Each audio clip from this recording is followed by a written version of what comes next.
Hey guys, today we are doing B11 on IXL. I want to remind you how to go into IXL. So first of all, you go to IXL.com, you log in, so you make sure that your name is up there. You can just leave yourself logged in most of the time unless you're sharing the computer with someone. Then you're going to go down to 4th grade.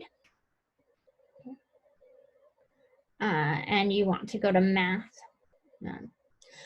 We are doing B11, so I'm going to scroll down till I have B, click on 11, and this is estimating sums with word problems. So estimate, as we remember, is your best guess, and the easiest way to do that is to round. And then sum is the answer when you add.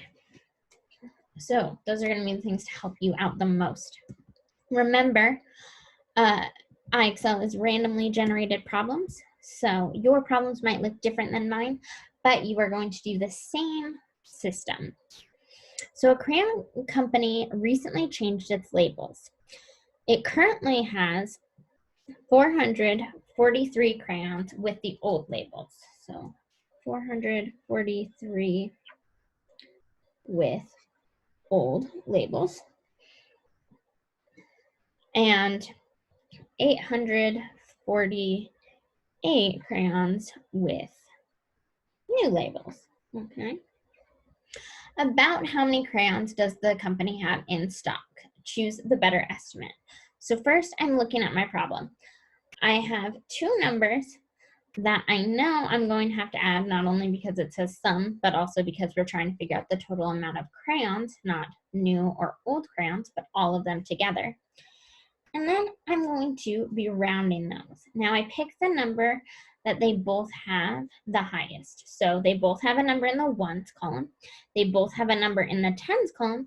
They both have a number in the hundreds column. So to make my life easier, I'm going to pick the biggest place value that they have in common. So they both share hundreds. So I'm going to change 443, that makes it stay the same, make it 400 plus, and then my 8, circle my 4, that makes it stay the same, 800. So 400 plus 800, I have my two zeros, then 8 plus 4 equals 12. So I have 1,200. So now I look at the options, I have 2. 1,200 is one of those options. I click on it, and then I hit submit.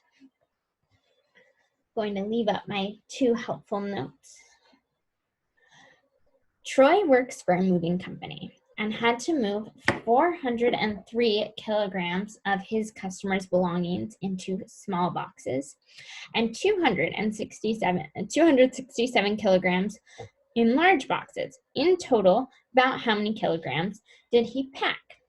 So we have 403 plus 267. Once again, I look for the place value that they both have in common. That's the highest. So they both have ones, tens, hundreds. So I'm going to round to the hundreds. Underline the hundreds place value. Circle the 1 to the right. 0 makes it stay the same, so that becomes 400. And 6 makes it go up, so this becomes 300. 400 plus 300 equals 700. So I look, oh, definitely not 7,000, 700. Now, even though it was 7,700 and I could probably know which one it's going to be, I'm going to make sure I do the math because that's checking my work and showing that I've got it. Before December, customers buy 621 earmuffs. Oh, that's in December. Okay.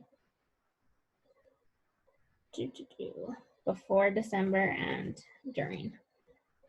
Before December. Oh, before December. And then during December, they buy 964. So that's during December. Wow. People really like earmuffs in December. So we have 621 plus 964. I look at the number they have in common, which is my hundredths place value, or not number, the place value they have in common, excuse me. I circle the one to the right. 2 makes it stay the same, so this becomes 600. 6 makes it go up, so that becomes 10, and those become zeros.